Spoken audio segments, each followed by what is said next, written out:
Chers frères et sœurs, nous sommes très heureux de nous retrouver pour une nouvelle méditation que nous avons eue à la petite école de Banneux le premier samedi du mois de mars 2025. Alors la méditation porte sur le livre du ciel. Nous sommes toujours sous le voile du tome 27 et le thème que nous lui avons donné, c'est « La vie de Dieu coule dans ses œuvres ». Nous allons voir comme cette vie divine coule dans tout l'univers, tout autour de l'homme et coule dans l'homme lui-même. Nous allons nous plonger dans cette vie divine, nous immerger dans cette vie céleste.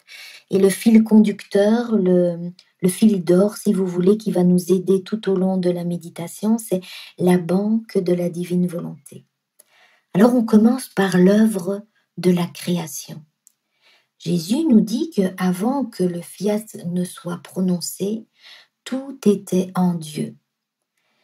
Et puis, Jésus dit notre divin fiat s'est prononcé, et comme notre acte possède par nature, de par sa propriété exclusive, la lumière, l'immensité, la multiplicité d'innombrables effets, il n'est donc pas étonnant, nous dit Jésus, que lorsque notre fiat forma son acte unique, il en sortit l'immensité des cieux, la très éclatante lumière du soleil, la vastitude de la mer immense, la force du vent, la beauté des fleurs, des espèces de toutes sortes, et on pourrait continuer longtemps comme ça.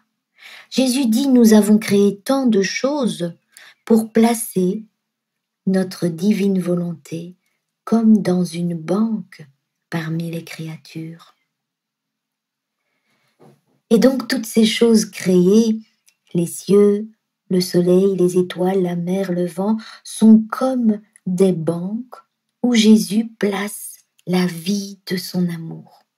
Et on va voir ensemble la puissance de toutes ces banques, puisque chaque chose créée est un acte du divin fiat. Et que la parole du fiat est porteur de création, de vie et de préservation continuelle. Donc dans ces banques qui sont tout autour de l'homme pour le servir, qui sont dans tout l'univers, le fiat crée continuellement la vie de l'amour de Dieu. Jésus dit, il n'est pas une seule chose créée par nous où ne se trouve le continuel épanchement de notre amour. Et on voit que chaque chose créée possède une fonction bien distincte qui va donner un bien différent. Le soleil ne fait pas ce que les cieux font, et ainsi de suite. Et Jésus dit, aux puissances de mon fiat, tu es insurpassable et inatteignable. Et puis on passe à la création de l'homme. L'homme va être l'heureux héritier de tous ces biens célestes. La création de l'homme qui a été un acte du divin fiat. Et Jésus nous dit, mais l'homme a été créé à notre image et à notre ressemblance. Et comme l'être suprême est un acte nouveau continuel, l'homme devait posséder lui aussi l'acte nouveau de son Créateur, qui devait lui ressembler d'une certaine manière. Et Jésus va nous expliquer qu'il y a une grande différence entre la création de tout l'univers et la création de l'homme. Dans la création de l'univers, Jésus nous dit qu'il y a l'acte de création, de préservation, et puis quand tout a été ordonné, harmonisé, on n'a rien ajouté de nouveau. Mais dans la création de l'homme, il y a l'acte créateur, l'acte de préservation, et puis il y a notre acte agissant, dit Jésus. C'est-à-dire, il y a l'acte actif qui a été ajouté à l'homme, d'une activité toujours nouvelle. Ce qui signifie que l'homme, il est toujours nouveau dans ses pensées, nouveau dans ses paroles, nouveau dans ses œuvres. Et Jésus dit, mais combien de choses nouvelles ne sortent-elles pas de l'humanité ? Oh, et Jésus nous dit, mais c'est pourquoi nous l'aimons tant. Il possède une partie de notre vie. Nous sentons en lui la vie de notre amour.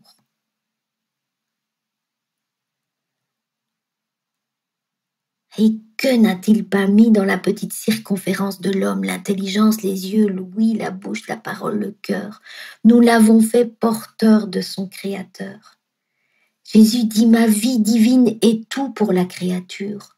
Elle est la parole sans la bouche, elle est la lumière sans les yeux, elle est l'ouïe sans les oreilles, elle est le travail sans les mains, elle est le pas sans les pieds.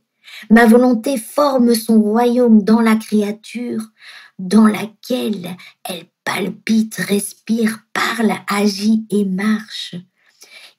Et Jésus explique qu'il ne lui était pas possible à l'homme de recevoir la divine volonté d'une seule fois, car il était trop petit. Et Dieu la lui donnait donc par petites gorgées, dans chaque acte qu'il accomplissait. Jésus dit chaque pensée de l'homme cherchait Dieu, et Dieu accourait pour remplir sa pensée de grâce et de sainteté, de lumière et de vie, de divine volonté.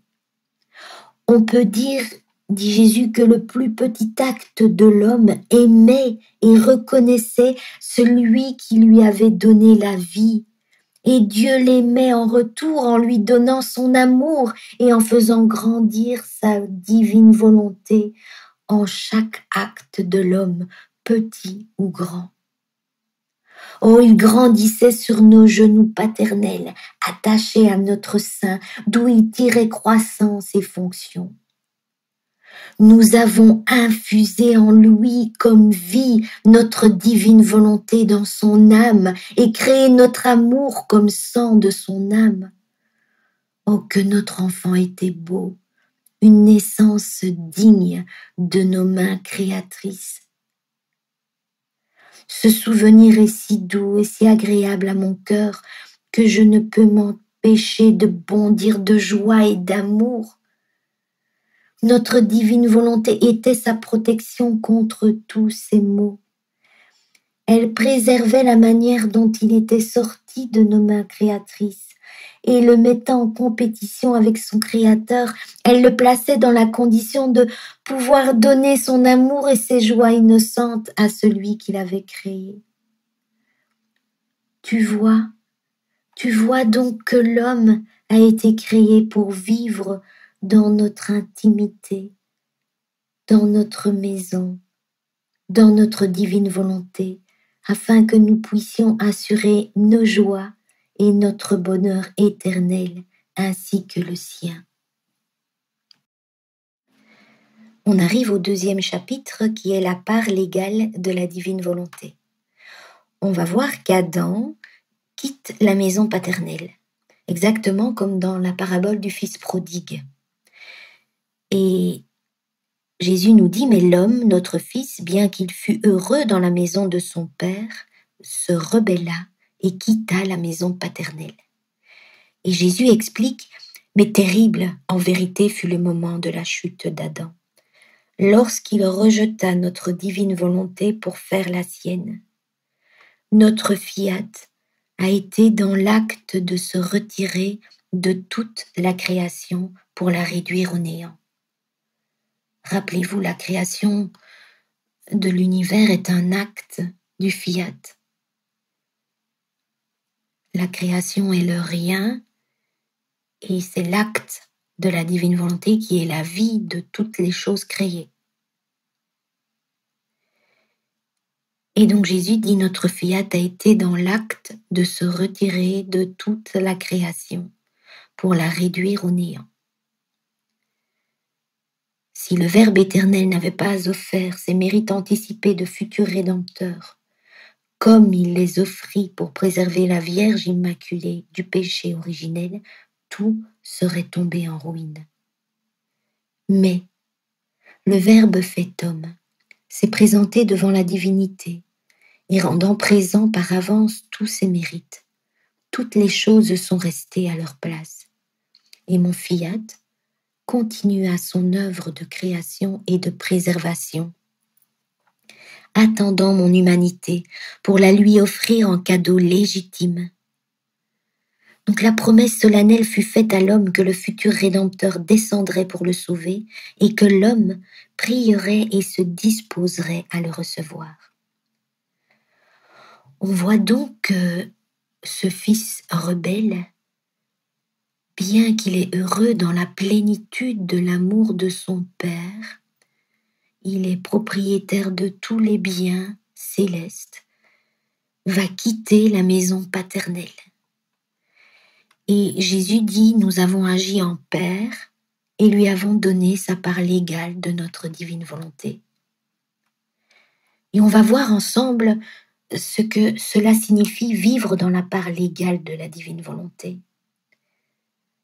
Si vous vous rappelez, Jésus nous disait que tout comme la terre ne peut pas vivre sans au moins les effets que produit le soleil, l'homme ne pouvait pas, lui non plus, vivre sans au moins les effets de notre divine volonté, puisqu'il avait rejeté sa vie. Donc la part légale de la divine volonté, c'est vivre dans les effets de la divine volonté. Et on voit que l'homme donc va détruire le principe de sa création, puisqu'il rejette la vie de la divine volonté.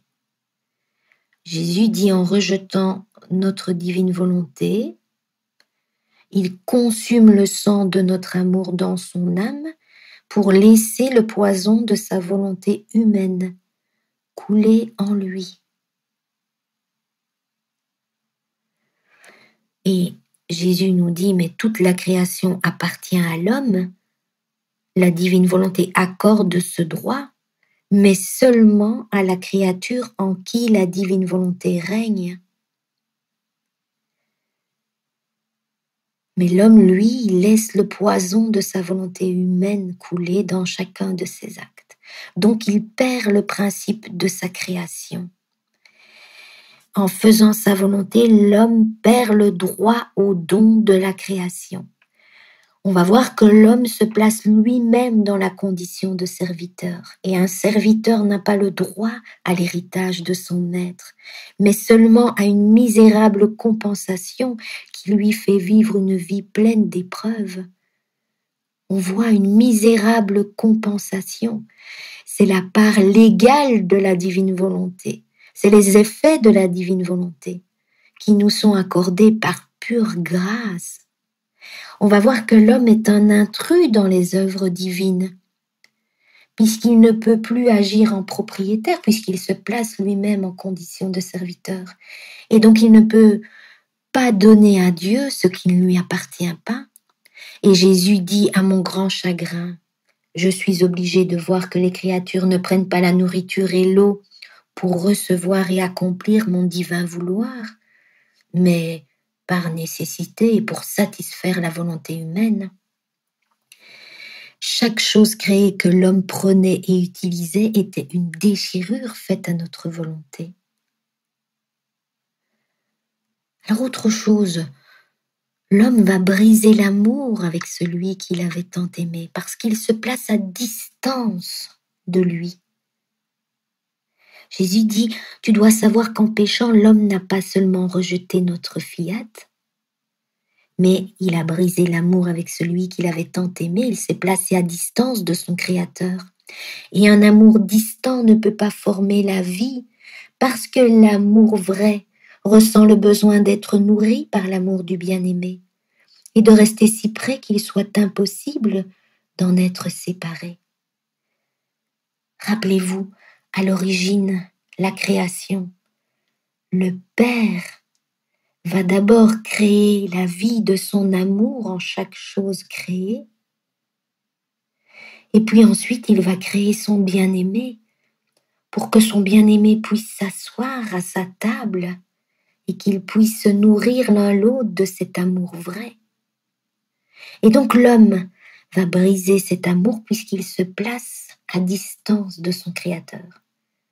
Et Jésus nous dit, mais l'amour vrai ressent le besoin d'être nourri par l'amour du bien-aimé et de rester si près qu'il soit impossible d'en être séparé. Et donc un amour distant ne peut pas former la vie. Jésus dit à un fils qui est au loin ne peut pas faire la joie de son père. son sourire, son plaisir. Au contraire, la simple distance brise l'amour et apporte l'amertume de ne pas pouvoir jouir du bien-aimé. On va voir aussi qu'il va maintenir la banque de la divine volonté dans un acte continuel de faillite. Jésus dit « Mon divin fiat est sorti de leurs actes ». Alors que nous avons créé tant de choses pour placer notre divine volonté comme dans une banque parmi les créatures. Et en ne l'utilisant pas, les créatures la maintiennent comme en un acte continuel de faillite. C'est un peu la parabole des talents, celui qui enterre ses talents. Il ne peut pas les faire fructifier. Et Jésus dit tout le bien que les créatures devraient prendre si en toute chose elles accomplissaient et prenaient ma divine volonté, reste perdu pour elles. Et nous restons avec la tristesse de ne pas voir notre divine volonté régner en reine dans tous les actes humains des créatures. Puisque l'homme va perdre son principe de vie, l'homme va laisser sa volonté humaine régner dans tous ses actes. Jésus dit la vie de l'amour créé par nous en créant l'homme est restée sans nourriture et presque mourante. Donc on voit que vivre dans cette part légale de la divine volonté, on va vivre donc dans les effets de la divine volonté. L'homme détruit le principe de sa création. Il se place lui-même dans la condition de serviteur. Il est un intrus dans les œuvres divines. Il brise l'amour avec celui qu'il a tant aimé parce qu'il se place à distance. Et il maintient la banque de la divine volonté dans un acte continuel de faillite. Et on va voir le nouveau profil de l'homme dans cette part légale de la divine volonté. On va voir que c'est un homme malheureux et instable, puisque la divine volonté n'est plus comme principe de vie dans ses actes, et cette divine volonté qui le portait dans le giron du Père pour le rendre heureux et saint, cette divine volonté va juste le garder en vie sans le rendre heureux comme avant. Et elle va lui donner les choses de première nécessité selon son comportement. Ensuite, il va devenir aveugle parce que Jésus dit les actes accomplis sans notre divine volonté étaient autant de nuits qu'il formait dans son âme. S'il pensait, c'est une nuit qu'il formait. S'il regardait, parlait, tout n'était que ténèbres qui formaient une nuit profonde. Sans mon fiat, il ne peut y avoir ni jour ni soleil, tout au plus une très petite flamme qui peut à peine guider ses pas. Alors il va devenir aussi un homme désordonné, là où il y avait l'ordre de Dieu, lui, il est un homme désordonné, sans ressemblance avec son Créateur. Rappelez-vous, l'homme avait été créé par Dieu, porteur de son Créateur. Il était à son image et à sa ressemblance.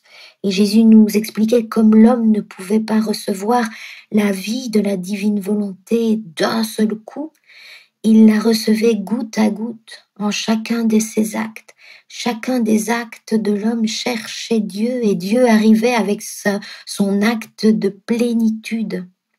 Et Jésus nous dit, aujourd'hui, l'homme est un homme désordonné, sans ressemblance avec son Créateur, et jusqu'à ce que notre volonté soit reconnue et forme son royaume parmi les créatures, l'homme restera toujours un être désordonné et sans la ressemblance de celui qui l'a créé.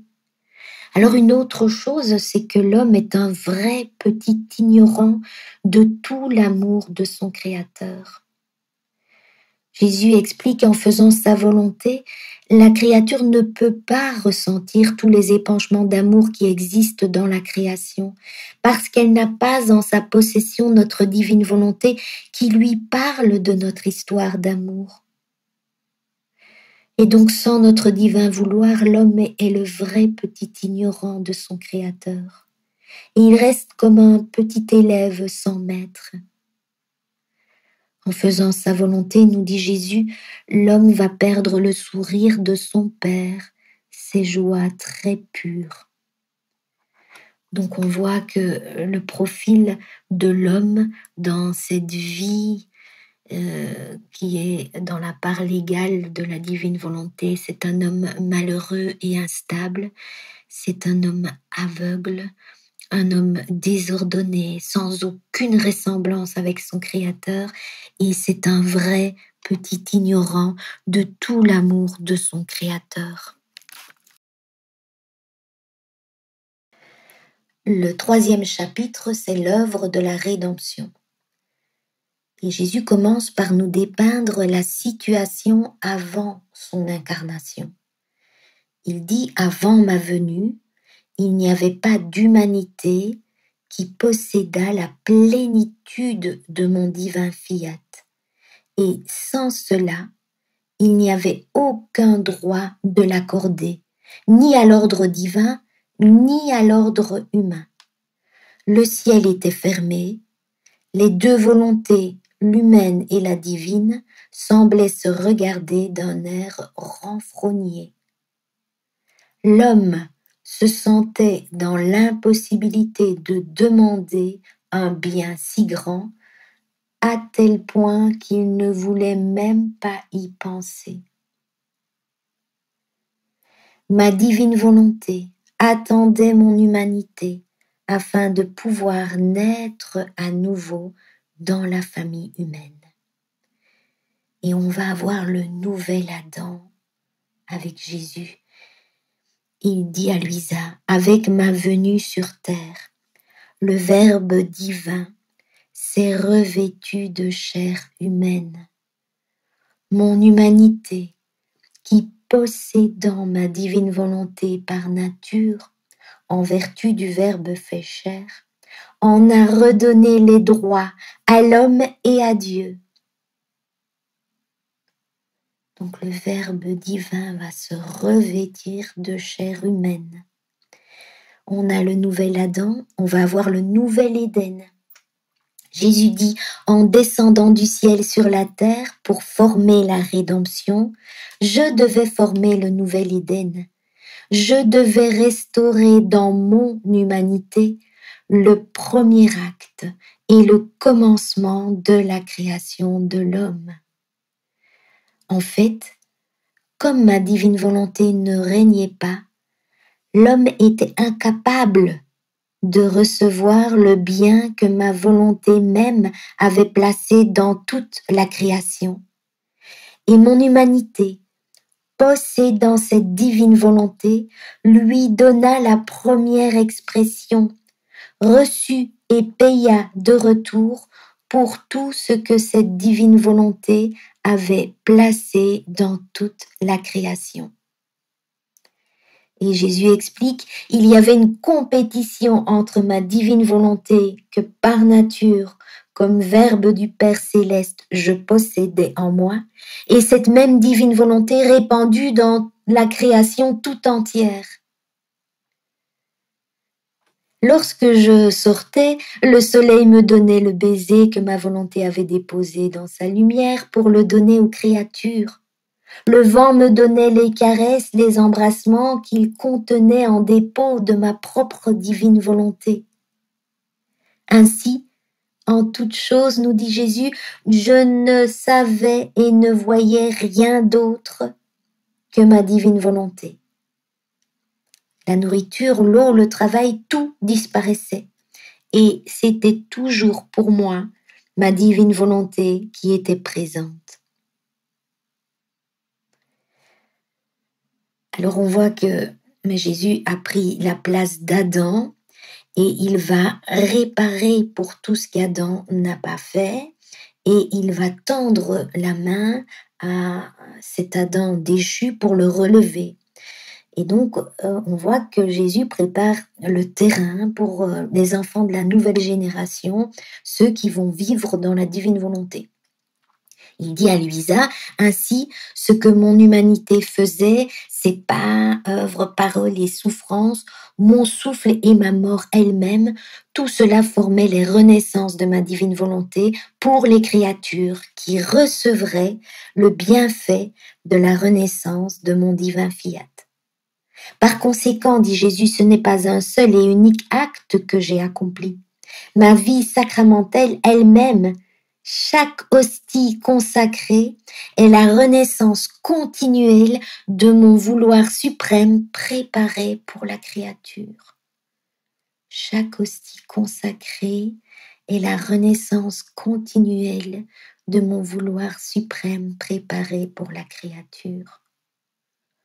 Oh, mon humanité ne faisait que former de nouveaux Éden avec mon innocence et ma sainteté. Par conséquent, Bethléem a été mon premier Éden.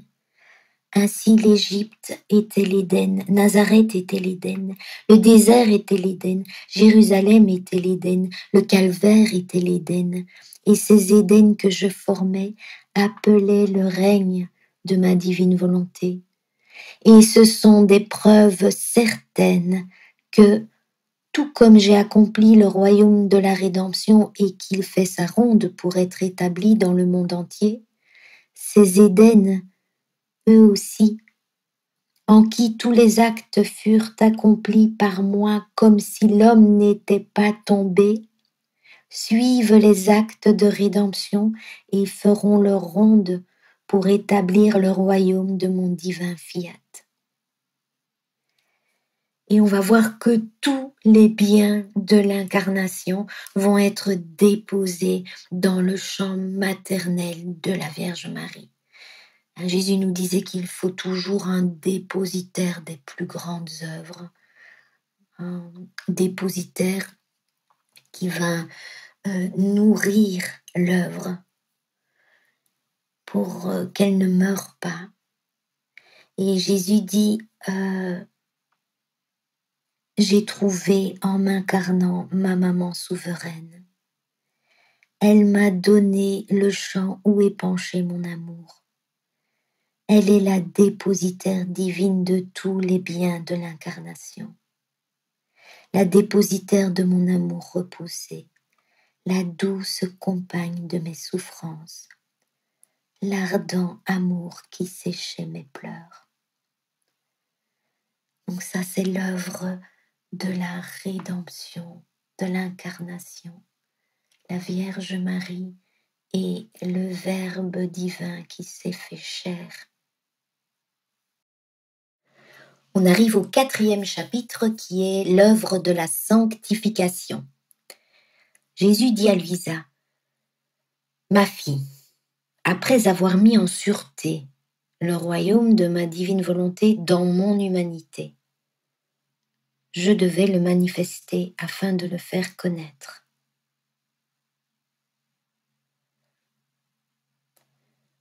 On a vu que jusqu'ici, ce qui est connu, c'est la part légale de la divine volonté, et non la vie dans la divine volonté. Et Jésus dit, je ne me suis pas lassé de parcourir les siècles et la terre entière pour trouver la plus petite créature et placer dans sa petitesse le grand dépôt des connaissances sur ma divine volonté. Donc au moment de l'incarnation, Jésus a mis le royaume de la divine volonté en sûreté dans son humanité, et maintenant il nous dit, je dois le faire connaître. C'est le temps, l'œuvre de la sanctification. Et donc, il a cherché la plus petite créature et il a placé dans l'âme de Luisa, dans sa petitesse, le grand dépôt des connaissances sur la divine volonté. Et il poursuit en disant, tout comme je dirigeais mes premiers pas vers la Vierge Marie, ma volonté dirige ses premiers pas en toi. Et comme elle t'a demandé ta volonté et que tu la lui as abandonnée, elle a immédiatement formé son premier acte de conception dans ton âme. Et à mesure qu'elle manifestait ses connaissances, t'administrant ses nombreuses et divines gorgées, elle formait sa vie et donnait le départ à la formation de son royaume. Et Jésus va donc dire à Luisa, mais veux-tu recevoir le grand bien du renouvellement de mon incarnation comme legs du royaume de mon divin fiat, donc comme dépôt du royaume de mon divin fiat. C'est ce que Jésus dit. Je t'ai demandé ta volonté, tu me l'as abandonnée et j'ai immédiatement formé le premier acte de conception dans ton âme. On va voir que l'ouverture des portes saintes a eu lieu avec Louisa. Jésus dit, on peut dire qu'avec toi, j'ai ouvert les portes pour te laisser entrer et vivre dans notre maison, dans notre divine volonté, non plus de ta part légale, mais en tant que notre heureuse héritière. Et Jésus poursuit en disant, en vivant dans ma divine volonté, la créature entre dans l'ordre divin. Elle devient propriétaire de ses œuvres et en droit, elle peut donner et demander pour les autres ce qui lui appartient. Et comme elle vit dans ma divine volonté, ses droits sont divins, non pas humains.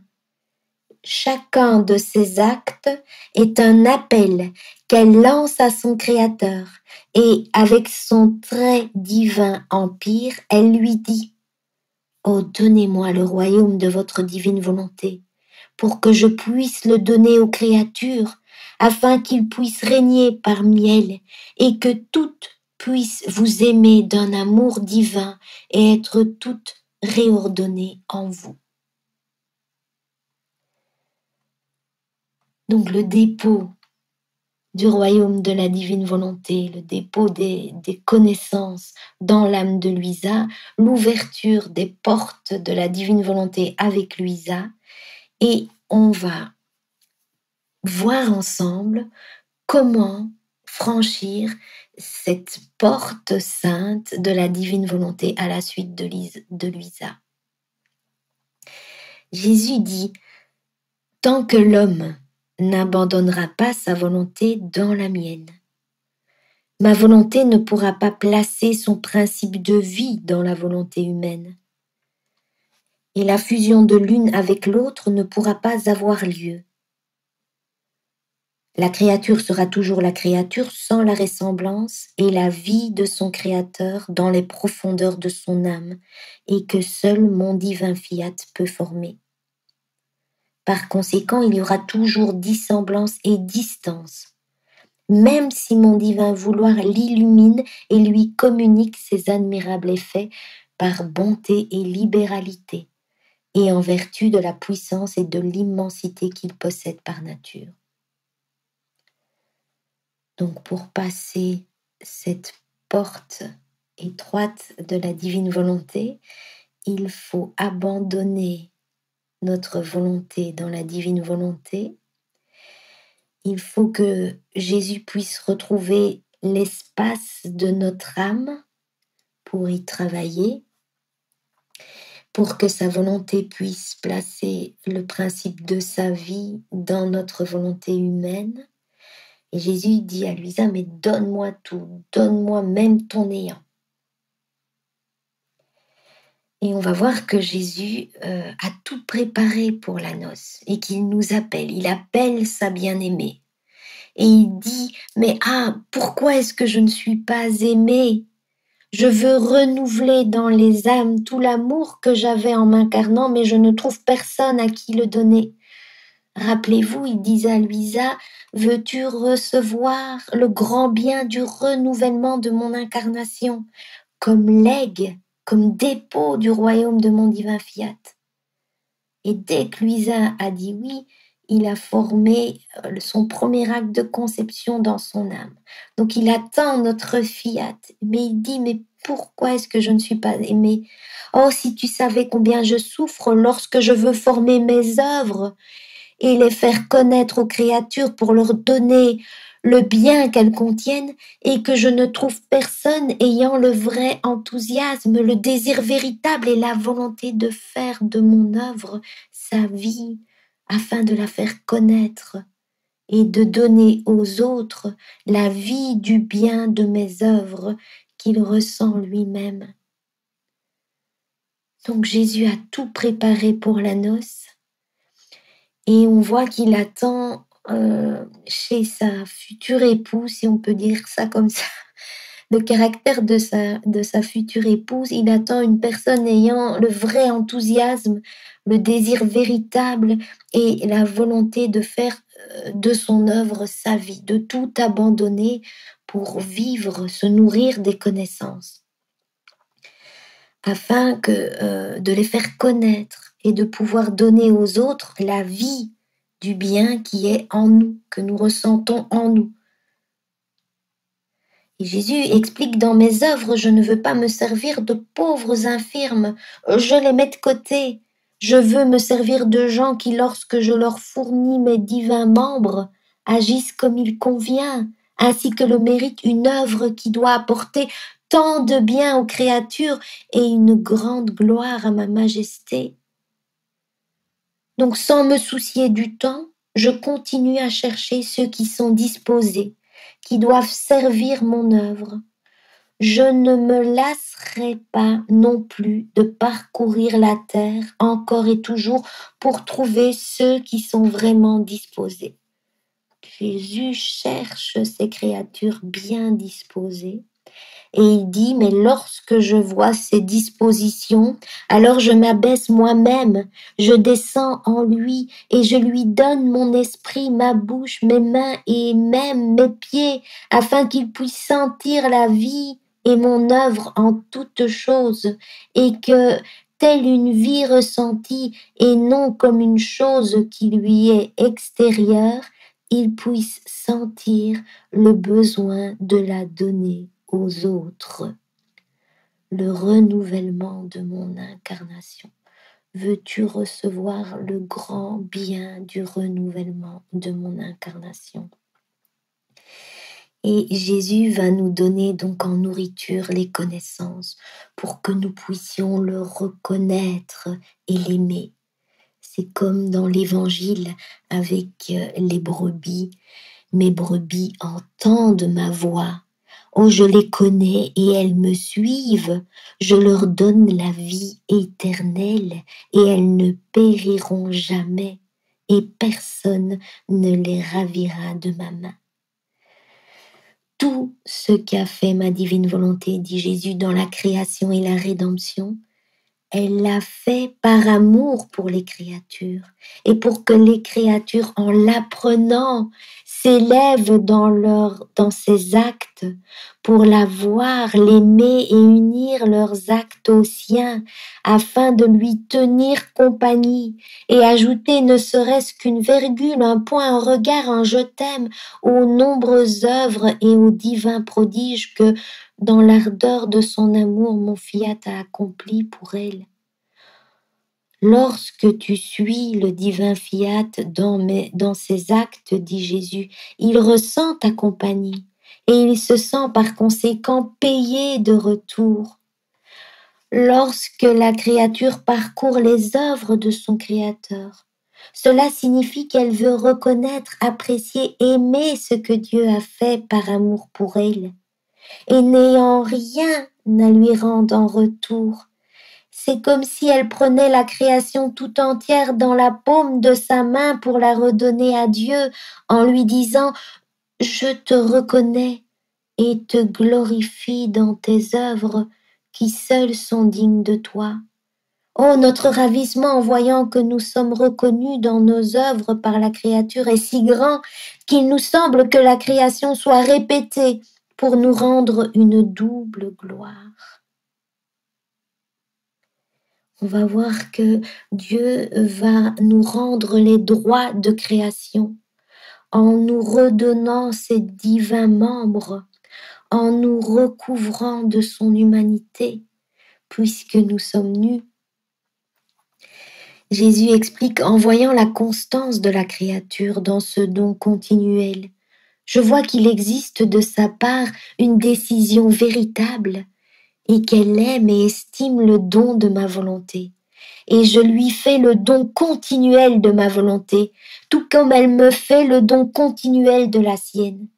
Et en étendant sa capacité, car la créature est incapable de recevoir tout l'infini de mon vouloir, je continue d'accroître la sainteté, l'amour, la beauté, la lumière et la connaissance de ma divine volonté. Et nous allons retrouver ce lien d'inséparabilité entre Dieu et la créature. Là où l'homme avait mis une distance avec le péché, Jésus nous dit, ma fille, chaque fois que tu fais ta ronde dans nos œuvres et que tu te joins à ces actes accomplis par mon fiat dans la création et la rédemption pour nous les offrir, tu fais un pas vers le ciel et ma divine volonté fait un pas vers la terre. Ainsi, alors que toi, tu montes, elle descend et tout en demeurant immense, elle se fait petite et s'enferme en ton âme pour répéter tes actes, tes offrandes et tes prières avec toi. Et nous sentons notre divin vouloir prier en toi. Nous sentons son souffle qui sort de toi. Nous ressentons ces battements de cœur qui palpitent en nous en même temps qu'en toi. Nous sentons la puissance de nos œuvres créatrices qui, s'alignant tout autour de nous, prient avec notre divin pouvoir que notre divine volonté puisse descendre pour régner sur la terre. Et c'est pourquoi je t'appelle en chacun de mes actes et veux que tu saches ce que j'ai fait et ce que je suis en train de faire, afin de t'en faire don et de pouvoir dire, celle qui vit dans ma divine volonté ne me quitte jamais. Nous sommes serrés l'un contre l'autre et inséparables. Et la créature va inviter son bien-aimé à venir chez elle. Jésus dit, tu dois savoir que chaque fois que l'âme opère dans ma divine volonté, elle se vide de la sienne et forme autant de portes par où la mienne peut entrer. Plus elle accomplit d'actes dans ma divine volonté, plus elle lui donne d'entrer, au point de devenir tout irradié par la lumière de mon divin fiat. Il va y avoir un échange de vie entre Dieu et la créature. Jésus dit, lorsqu'il s'agit de celle qui vit dans ma divine volonté, je veux alors qu'elle soit toujours avec moi, ô spectatrice de mes larmes d'enfant, de mes gémissements, de mes sanglots, de mes souffrances, de mes travaux et mes pas, et aussi de mes joies, car je veux en faire le dépôt en elle. Ma divine volonté ressent le besoin irrésistible de partager avec la créature tout ce qu'elle fait dans mon humanité, afin que la volonté qui règne en moi et celle qui règne dans la créature ne soit pas une volonté divisée. Par conséquent, je te fais don de chaque chose que tu sais être à moi et que tu aimes comme t'appartenant. Et je dis avec joie, j'ai toujours quelque chose à donner à ma fille et elle a toujours quelque chose à recevoir.